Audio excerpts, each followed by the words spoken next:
ಇವತ್ತಿನ ವಿಡಿಯೋದಾಗ ನಾನು ನಿಮಗೆ ತಿಳಿಸ್ಕೊಡ್ತೇನೆ ರೀ ಲ್ಯೂಕೋಸ್ಕಿನ್ ಆಯಿಂಟ್ಮೆಂಟ್ ಬಗ್ಗೆ. ಎಮಿಲ್ ಕಂಪನಿ ಅವ್ರದ್ರಿ ಲ್ಯೂಕೋಸ್ಕಿನ್ ಆಯಿಂಟ್ಮೆಂಟ್. ಲ್ಯೂಕೋಸ್ಕಿನ್ ಆಯಿಂಟ್ಮೆಂಟ್ ಅಂದ್ರೆ ಏನು, ಯಾವ ಸಮಸ್ಯೆ ಇದ್ರೆ ಡಾಕ್ಟರ್ ನಿಮ್ಗೆ ಇದನ್ನ ಆಯಿಂಟ್ಮೆಂಟ್ ಬರ್ದು ಕೊಟ್ಟಿರ್ತಾರೆ, ಇದ್ರೊಳಗೆ ಘಟಕ ದ್ರವ್ಯ ಏನೇನು ಇರ್ತಾವೆ, ಯಾವ ರೀತಿ ಈ ಆಯಿಂಟ್ಮೆಂಟ್ ನೀವು ಯೂಸ್ ಮಾಡಬಹುದು, ಎಷ್ಟು ದಿನ ಇದ್ರ ಉಪಯೋಗ ಮಾಡಬೇಕು, ಈ ಆಯಿಂಟ್ಮೆಂಟ್ ಹಚ್ಚಾವಂತೀರಂದ್ರೆ ನೀವು ಪಥ್ಯ ಏನ್ ಮಾಡ್ಬೇಕಾಗ್ತೈತ್ರಿ, ಇದನ್ನ ಹಚ್ಕೊಂಡ್ರೆ ಏನಾದ್ರೂ ಸೈಡ್ ಎಫೆಕ್ಟ್ ಆಗುತ್ತಾ, ಯಾರು ಇದ್ರ ಉಪಯೋಗ ಮಾಡ್ಲಿಕ್ಕೆ ಹೋಗಬಾರ್ದು, ಮೂಲ್ಯ ಎಷ್ಟು, ಎಲ್ಲಿಂದ ನೀವು ಇದನ್ನು ಖರೀದಿ ಮಾಡಬಹುದು, ಸಂಪೂರ್ಣ ಮಾಹಿತಿ ನಾನು ನಿಮ್ಗೆ ಈ ವಿಡಿಯೋ ತಿಳಿಸ್ಕೊಡ್ತೀನಿ. ವಿಡಿಯೋ ಸ್ಟಾರ್ಟಿಂಗ್ ಲಿಂತ್ರ ಎಂಡ್ ತನ ಮಿಸ್ ಮಾಡದೆ ನೋಡಿ. ನಮಸ್ಕಾರ ಸ್ನೇಹಿತರೆ, ನೀವು ನೋಡ್ತಾ ಇದ್ರೆ YouTube channel Venkatesh H Pujar, ಮತ್ತೆ ನಾನು ಡಾಕ್ಟರ್ ವೆಂಕಟೇಶ್ ಎಚ್ ಪೂಜಾರ್. ಬನ್ನಿ ಇವತ್ತಿನ ಚರ್ಚೆಯನ್ನು ಶುರು ಮಾಡೋಣ. ಲ್ಯೂಕೋಸ್ಕಿನ್ ಆಯಿಂಟ್ಮೆಂಟ್ ಏನಿದೆ ನೋಡ್ರಿ, ಇದು ಒಂದು ಆಯುರ್ವೇದಿಕ್ ಪ್ರಾಪರೇಟರಿ ಮೆಡಿಸಿನ್. ಇದನ್ನ ಎಲ್ಲಿ ಯೂಸ್ ಮಾಡ್ತಾರ ಅಂತ ನೋಡ್ರಿ, ನಿಮ್ ತ್ವಚಾದಾಗಿ ನಿಮ್ಗ ವಿಟಿಲಿಗೋ ಇಲ್ಲ ಅದಕ್ಕೆ ಲ್ಯೂಕೋಡರ್ಮಾ ಅಂತಾನು ಕರೀತಾರ್ರಿ. ಸೊ ಇದು ಕನ್ನಡದ ತಿಳಿಸ್ಬೇಕಂದ್ರೆ ಇದಕ್ಕೆ ಬಿಳುಪು ಅಂತ ಕರೀತಾರ್ರಿ. ನಿಮ್ ತ್ವಚಾದಾಗ ವೈಟ್ ವೈಟ್ ವೈಟ್ ಪ್ಯಾಚಸ್ ಆಗ್ತಾವ, ಬಿಳೆ ಬಿಳೆ ಪ್ಯಾಚಸ್ ಬೀಳ್ತಾವ್ರಿ. ಎಲ್ ಬೇಕಲ್ಲೇ ಮಖದ ಆಗಿರ್ಬೋದು, ಕೈಯಾಗ, ಕಾಲಾಗ, ಶರೀರ ಯಾವುದೇ ಭಾಗದ ಆಗಿರ್ಬೋದು ಬಿಳೆ ಬಿಳೆ ಪ್ಯಾಚಸ್ ಬೀಳ್ತಾವ್ರಿ. ಅದು ಎದಕ್ಕೆ ಆಗ್ತೈತಪ್ಪ ಅಂದ್ರೆ ನಿಮ್ ಶರೀರದ ಮೆಲನಿನ್ ಡೆಫಿಷಿಯನ್ಸಿ ಇದ್ರೆ ಆ ರೀತಿ ಆಗ್ತೈತಿ. ಸೊ ಈ ಆಯಿಂಟ್ಮೆಂಟ್ ಏನ್ ಮಾಡ್ತೈತಿ ಅಂದ್ರೆ ಮೆಲನಿನ್ ಡೆಫಿಷಿಯನ್ಸಿಯನ್ನು ಕರೆಕ್ಟ್ ಮಾಡ್ಲಿಕ್ಕೆ ಕೆಲಸ ಮಾಡ್ಕೊಡ್ತೈತ್ರಿ. ಈಗ ನಾನು ನಿಮ್ಗೆ ಈ ಆಯಿಂಟ್ಮೆಂಟ್ ಘಟಕ ದ್ರವ್ಯದ ಬಗ್ಗೆ ಹೇಳ್ಕೊಡ್ತೀನಿ. ಸೊ ನೋಡ್ರಿ, ಪ್ರತಿ ಗ್ರಾಮ್ ಆಯಿಂಟ್ಮೆಂಟ್ ಏನಿದೆ ಇದ್ರೊಳಗಡೆ ಡ್ರೈಡ್ ಆಲ್ಕೋಹಾಲಿಕ್ ಎಕ್ಸ್ಟ್ರಾಕ್ಟ್ ಇರ್ತೈತ್ರಿ.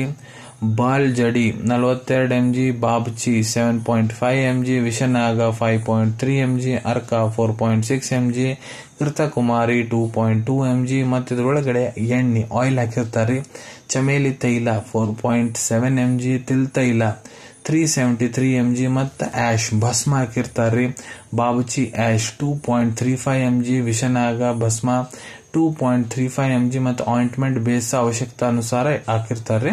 ಇದು ಲಘುನ ಕೆಡಬಾರ್ದಂತ ಇದ್ರೊಳಗೆ ಪ್ರಿಸರ್ವೇಟಿವ್ಸ್ ಹಾಕಿರ್ತಾರ, ಮಿಥೈಲ್ ಪ್ಯಾರಾಬಿನ್ ಮತ್ತೆ ಪ್ರೊಪೈಲ್ ಪ್ಯಾರಾಬಿನ್. ಈಗ ಯಾವ ರೀತಿ ನೀವು ಇದನ್ನ ಹಚ್ಕೋಬೇಕು? ಸೊ ನೋಡ್ರಿ, ಮೊದ್ಲ ಯಾವ ಭಾಗದಾಗ ನೀವು ಇದನ್ನ ಹಚ್ಕೋಬೇಕು ಅನ್ನೋ ಅಂತೀರಿ ಅದನ್ನ ಚಂದಾಗ ಮೊದ್ಲ ಕ್ಲೀನ್ ಮಾಡ್ಕೊರಿ. ಅದನ್ನ ಸ್ವಲ್ಪ ನೀರ್ ಹಾಕಿ ತೊಳ್ಕೊಂಡ್ಬಿಡ್ರಿ, ಮತ್ತ ಟವಲ್ ತೊಗೊಂಡ್ ಚಂದಾಗ ಒರೆಸ್ಕೊಂಡ್ಬಿಡ್ರಿ. ಅದ್ರ ಮೇಲೆ ಯಾವುದೇ ರೀತಿ ನೀರಿನ ಅಂಶ ಇರಬಾರ್ದು. 5-10 ನಿಮಿಷ ಒಣಗಾಕ್ ಬಿಡ್ರಿ. ಚಂದಾಗ ಸ್ಕಿನ್ ಒಣಗಾದ್ಮೇಲೆ ಆ ಆಯಿಂಟ್ಮೆಂಟ್ ಏನೈತಿ ನೋಡ್ರಿ, ನಿಮ್ ಕೈಯಾಗ ಬಳ್ಳಿ ಏನಿರ್ತಾವ ಆ ಬಳ್ಳಿನ ಮೇಲೆ ತಗೊಂಡಾದ್ಮೇಲೆ ಯಾವ ಪಾರ್ಟ್ನ ನೀವು ಹಚ್ಬೇಕನ್ನೋ ಅಂತೀರಿ ಅಲ್ಲಿ ಚಂದಾಗ ಸ್ವಲ್ಪ ಹಚ್ಚಿ ನಿಮ್ಮ ಬಳ್ಳಿನ ಹೆಲ್ಪ್ ತಗೊಂಡು ಚಂದಾಗ ಅಲ್ಲಿ ಸರ್ಕ್ಯುಲರ್ ಮೋಷನ್ನಾಗ ಮಸಾಜ್ ಮಾಡ್ರಿ. ಯಾಕಂದ್ರ ಅದು ಆಯಿಂಟ್ಮೆಂಟ್ ನಿಮ್ ತ್ವಚಾ ಒಳಗಡೆ ಅಬ್ಸರ್ವ್ ಆಗಬೇಕು. ಅದಾದ್ಮೇಲೆ ಹಚ್ಚಾದ್ಮೇಲೆ ಕೈನ ಚಂದಾಗ ತೊಳ್ಕೊಂಡ್ಬಿಡ್ರಿ. ಈ ರೀತಿ ನೀವು ಇದನ್ನ ಹಚ್ಕೋಬಹುದು. ಮತ್ ಈ ಆಯಿಂಟ್ಮೆಂಟ್ ಏನೈತಿ ನೋಡ್ರಿ, ನೀವು ದಿನಕ್ಕೆ 1-2 ಹೊತ್ತು ಉಪಯೋಗ ಮಾಡಬಹುದು. ಮತ್ತೆ ಪುರುಷರು ಮಹಿಳೆಯರು ಇಬ್ರು ಇದ್ರ ಉಪಯೋಗ ಮಾಡಬಹುದ್ರಿ. ಈಗ ಎಷ್ಟು ದಿನದ ಮಟ್ಟ ಇದ್ರ ಉಪಯೋಗ ಮಾಡಬೇಕು? ಸೊ ನೋಡ್ರಿ, ಅದು ಡಿಪೆಂಡ್ ಆಗುತ್ತೆ ನಿಮ್ ಬಾಡಿ ಕಂಡೀಷನ್ ಮೇಲೆ ಮತ್ತೆ ಟ್ರೀಟಿಂಗ್ ಡಾಕ್ಟರ್ ಅಡ್ವೈಸ್ ಮೇಲೆ. ಯಾಕಂದ್ರೆ ನಿಮ್ಗೆ ಎಷ್ಟು ಹಳೆ ಸಮಸ್ಯೆ ಇದು, ಡಾಕ್ಟರ್ ಇದ್ರ ಜೊತೆಗೆ ನಿಮ್ಗೆ ಸಪೋರ್ಟಿವ್ ಮೆಡಿಕೇಶನ್ಸ್ ಏನೇನು ಕೊಡ ಅಂತಾರೆ ಅದ್ರ ಮೇಲೆ ಡಿಪೆಂಡ್ ಆಗುತ್ತೆ. ಅದಕ್ಕೆ ನಿಮ್ ಟ್ರೀಟಿಂಗ್ ಡಾಕ್ಟರ್ ಎಷ್ಟು ದಿನ ನಿಮ್ಗೆ ಹಚ್ಕೊಳಕ್ ಅಂತಾರೆ ಅಷ್ಟು ದಿನ ಇದ್ರ ಉಪಯೋಗ ಮಾಡ್ರಿ. ಇದನ್ನ ನೀವ್ ಏನಾರ ಹಚ್ಕೊಳಂತೀರಂದ್ರೆ ಇದ್ರ ಜೊತೆಗೆ ನೋಡ್ರಿ, ನೀವು ಪಥ್ಯ ಕೂಡ ಮಾಡ್ಬೇಕಾಗ್ತೈತ್ರಿ. ಪಥ್ಯ ಅಂದ್ರ ಆಸಿಡ್ ಫುಡ್ಸ್ ತಿನ್ನಕ್ ಹೋಗ್ಬಾರ್ದು, ಮತ್ತ ಹುಳಿ ಪದಾರ್ಥ ತಿನ್ನಕ್ ಹೋಗ್ಬಾರ್ದು. ಹುಳಿ ಪದಾರ್ಥ ಅಂದ್ರ ನಿಂಬೆ ಹಣ್ಣು, ಮೋಸಂಬಿ ಹಣ್ಣು, ಮತ್ತೆ ಇದು ನಿಮ್ದು ಆಪಲ್ ಆಗಿರ್ಬೋದು, ಮಾವಿನ ಹಣ್ಣು ಆಗಿರ್ಬೋದು, ದ್ರಾಕ್ಷಿ ಆಗಿರ್ಬೋದು, ಟಮಾಟೆ ಹಣ್ಣು ಆಗಿರ್ಬೋದು, ಆಮ್ಲ ಆಗಿರ್ಬೋದು, ಉಪ್ಪಿನಕಾಯಿ ಆಗಿರ್ಬೋದು, ಮಿರ್ಚಿ ಆಗಿರ್ಬೋದು, ಮೊಸರು, ಮಜ್ಜಿಗೆ, ಉದ್ದಿನ ಬ್ಯಾಳಿ, ಮೈದಾ, ಕಡ್ಲಿ ಬ್ಯಾಳಿ, ಮಸೂರ್ ಬ್ಯಾಳಿ ಇವನ್ನೆಲ್ಲ ತಿನ್ನಕ್ ಹೋಗ್ಬಿಡ್ದ್ರಿ. ಮತ್ತೆ ನಿಮ್ಗ ವಿಟಿಲಿಗೋ ಸಮಸ್ಯೆ ಆಗೈತೆ ಅಂದ್ರ ನಾನ್ ವೆಜ್ ಕಂಪ್ಲೀಟ್ ಅವಾಯ್ಡ್ ಮಾಡ್ರಿ. ಫಾಸ್ಟ್ ಫುಡ್ ಅವಾಯ್ಡ್ಸ್ ಮಾಡ್ರಿ. ಪ್ಯಾಕ್ಡ್ ಫುಡ್ ಐಟಮ್ಸ್ ಮತ್ತೆ ಕೂಲ್ ಡ್ರಿಂಕ್ ಇಂಥವೆಲ್ಲ ಕುಡಿಯಕ್ ಹೋಗ್ಬಾರ್ದು. ಮತ್ತೆ ಕೆಮಿಕಲ್ ಇದ್ದಂತಹ ಡಿಟರ್ಜೆಂಟು, ಸೋಪ್ಸ್ ಹಚ್ಚಕ್ ಹೋಗ್ಬಾರ್ದ್ರಿ.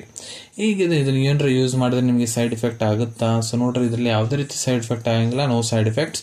ಯಾರಿದ್ರ ಉಪಯೋಗ ಮಾಡ್ಲಿಕ್ಕೆ ಹೋಗ್ಬಾರ್ದು. ಸೊ ನೋಡ್ರಿ, ಈ ಆಯಿಂಟ್ಮೆಂಟ್ ಒಳಗೆ ಏನೇನು ಇಂಗ್ರೀಡಿಯೆಂಟ್ ಅದಾವ ನಾನು ನಿಮ್ಗೆ ತಿಳಿಸಿನಿ. ಯಾವುದೇ ಇಂಗ್ರೀಡಿಯೆಂಟ್ಲಿ ಮೊದ್ಲು ನಿಮ್ಗೆ ಏನಾರ ಅಲರ್ಜಿಕ್ ರಿಯಾಕ್ಷನ್ ಆಗೈತೆ ಅಂದ್ರೆ ಇದ್ರ ಉಪಯೋಗ ಮಾಡಕ್ ಹೋಗ್ಬೇಡ್ರಿ. ಮತ್ತ ಇದು ಆಯಿಂಟ್ಮೆಂಟ್ ಏನೈತಿ ನೋಡ್ರಿ, ನಿಮ್ ತ್ವಚಾದ ಮೇಲೆ ಏನ್ರ ಗಾಯ ಆಗೈತಿ, ಹುಣ್ಣಾಗೈತಿ, ಕಟ್ಟಾಗೈತಿ, ಸುಟ್ಟಿದ ಭಾಗ ಏನ್ರ ಐತಿ ಅಲ್ಲಿ ಹಚ್ಚಾಕ್ ಹೋಗ್ಬೇಡ್ರಿ. ಬರೇ ನಿಮ್ ವೈಟ್ ಪ್ಯಾಚಸ್ ಮೇಲೆ ಮಾತ್ರ ಹಚ್ಚಬೇಕು, ಗಾಯ ಗೀಯಕ್ಕೆ ಏನ್ ಹಚ್ಚಕ್ ಹೋಗ್ಬೇಡ್ರಿ. ಈಗ ಇದ್ರ ಮೂಲ್ಯದ ಬಗ್ಗೆ ಹೇಳ್ಬೇಕಂದ್ರೆ ಇದು ನೋಡ್ರಿ, ನಿಮ್ಗ 325 ರೂಪಾಯಿದಾಗ 40 ಗ್ರಾಮ್ ಆಯಿಂಟ್ಮೆಂಟ್ ಸಿಗ್ತೈತ್ರಿ. ಎಮಿಲ್ ಕಂಪನಿ ಅವ್ರದ್ದು ಲ್ಯೂಕೋಸ್ಕಿನ್ ಆಯಿಂಟ್ಮೆಂಟ್ ರೀ. ಈಗ ಇದ್ರ ಅವೈಲೇಬಿಲಿಟಿ ಬಗ್ಗೆ ಹೇಳ್ಬೇಕಂದ್ರೆ ನೋಡ್ರಿ, ನಿಮ್ ಕಡೆ ನಿಮ್ ಡಾಕ್ಟರ್ ಬರೆದು ಕೊಟ್ಟಂತಹ ಚೀಟಿ ಇತ್ತಂದ್ರೆ ಇದನ್ನ ನೀವು ಹತ್ರ ಇರೋ Ayurvedic medical store, Ayurvedic pharmacy ಇಲ್ಲ ಆನ್ಲೈನ್ ಫಾರ್ಮಸಿ ಆಪ್ ಮುಖಾಂತರ ಬಹಳ ಸುಲಭ ರೀತಿಯಿಂದ ಖರೀದಿ ಮಾಡ್ಕೋಬಹುದು ಅನ್ಕೊಂತೀನಿ. ವಿಡಿಯೋದಾಗ ನಾ ಏನ್ ಮಾಹಿತಿ ನಿಮ್ಮೆಲ್ಲರ ಜೊತೆಗೆ ಶೇರ್ ಮಾಡಿದೀನಿ ಎಲ್ಲ ನಿಮ್ಗೆ ಬಹಳ ಒಳ್ಳೆ ರೀತಿಯಿಂದ ಅರ್ಥ ಆಗಿರ್ಬೇಕು. ಮುಂದೆ ಕೂಡ ಇದೇ ರೀತಿ ಹೊಸ ಹೊಸ ಮೆಡಿಸಿನ್ ರಿವ್ಯೂಸ್ ನೋಡ್ಬೇಕಾ ಚಾನಲ್ ಅನ್ನು ತಪ್ಪದೇ ಸಬ್ಸ್ಕ್ರೈಬ್ ಮಾಡ್ಕೊಳ್ಳಿ. ಕೆಳಗಡೆ ಸಬ್ಸ್ಕ್ರೈಬ್ ಬಟನ್ ಕಾಣುವಂತ ನೋಡ್ರಿ, ಅದನ್ನ ಒತ್ತಿ ಬಿಡ್ರಿ. ಅದನ್ನ ಒತ್ತಿದ್ರೆ ನಮ್ಮ ಮುಂದೆ ಹಾಕೋ ಎಲ್ಲ ವಿಡಿಯೋ ನಿಮ್ಗೆ ಬೇಗ ಬೇಗ ತಲುಪ್ತಾವೆ. ಈ ವಿಡಿಯೋ ನಿಮ್ಗೆ ಇಷ್ಟ ಆಗಿದೆ ಲೈಕ್ ಬಟನ್ ನ ಪ್ರೆಸ್ ಮಾಡಿ, ಮತ್ತೆ ಈ ವಿಡಿಯೋ ಆದಷ್ಟು ನಿಮ್ಮ ಸ್ನೇಹಿತರ ಜೊತೆಗೆ ಶೇರ್ ಮಾಡಿ. ಇಲ್ಲ ಯಾರಿಗೆ ಈ ವಿಡಿಯೋ ಅವಶ್ಯಕತೆ ಇರುತ್ತೆ ನೋಡ್ರಿ ಅವ್ರ ಜೊತೆ ನೀವು ಇದನ್ನ ಶೇರ್ ಮಾಡಬಹುದು. ವಿಡಿಯೋ ನೋಡಾದ್ಮೇಲೆ ಕೂಡ ನಿಮ್ಮ ಮನಸ್ಸಿನಾಗ ಏನಾರ ಡೌಟ್ ಇದ್ರೆ ಕಮೆಂಟ್ ಸೆಕ್ಷನ್ ಅಲ್ಲಿ ಕಮೆಂಟ್ ಮಾಡಿ, ನಾ ಅದಕ್ಕೆ ಉತ್ತರ ಕೊಡ್ಲಿಕ್ಕೆ ಪ್ರಯತ್ನ ಮಾಡ್ತೀನಿ. ನಾ ಪ್ರತಿ ವಿಡಿಯೋದಲ್ಲೂ ತಿಳಿಸ್ಕೊಟ್ಟಂಗ ಯಾವ್ದು ಮೆಡಿಸಿನ್ಸ್ ಡಾಕ್ಟರ್ ಕನ್ಸಲ್ಟೇಷನ್ ಇಲ್ಲಾರ ತಗೊಳಕ್ ಹೋಗ್ಬಿಡ್ರಿ. ಮೆಡಿಸಿನ್ಸ್ ಯಾವಾಗಲೂ ಡಾಕ್ಟರ್ ಸೂಪರ್ವಿಷನ್ನಾಗ ತಗೋಬೇಕು. ಈ ವಿಡಿಯೋ ಇನ್ಫಾರ್ಮೇಶನ್ಗೋಸ್ಕರ ಮಾಡಿದೀನಿ. ಸಿಗೋಣ ತಮ್ಮೆಲ್ಲರಿಗೂ ಮತ್ತೊಂದು ವಿಡಿಯೋದಾಗ ಒಂದು ಹೊಸ ವಿಷಯ ಜೊತೆಗೆ. Till then take care. ಧನ್ಯವಾದಗಳು.